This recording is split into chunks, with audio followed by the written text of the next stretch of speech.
Jelly o identity mga pangyayari at dahilan ng pananakit formal nang nagsampa ng reklamo laban kay Jam Ignacio sa NBI. Hindi na nakapagtimpi si Jelly O, isang club disc jockey at influencer, matapos siyang akusahan ng matinding pananakit ng kanyang fiancé na si Jam Ignacio.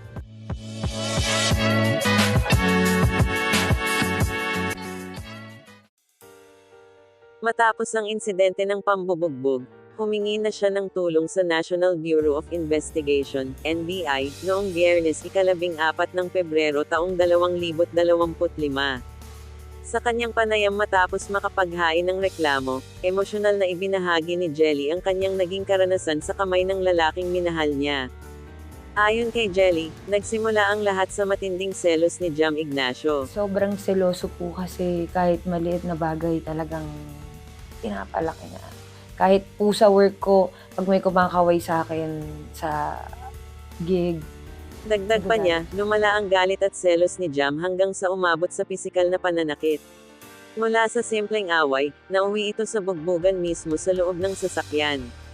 Sa kanyang pagsasalaysay, inilarawan ni Jelly ang matinding sakit na dinanas niya habang nasa loob ng sasakyan. Kinukuha niya yung buhok ko, parang kinukuha niya tapos ginaganon niya ako habang nagdadrive siya. Tumahampas po ako sa salamin ng kotse. May parang dugo po sa loob. Tapos yung dito po, medyo paputok na po kasi napuruhan po yung dito ko. Sa bibig po, gano'n din po, kamuod din po. Tapos yung ipin ko po na basag. Ganun kalakas po yung pagkaka...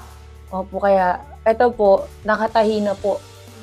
Matapos ang insidente, nagawang makalabas ni Jelly mula sa sasakyan at humingi ng tulong sa isang teller sa toll gate, na agad namang tumawag ng pulis.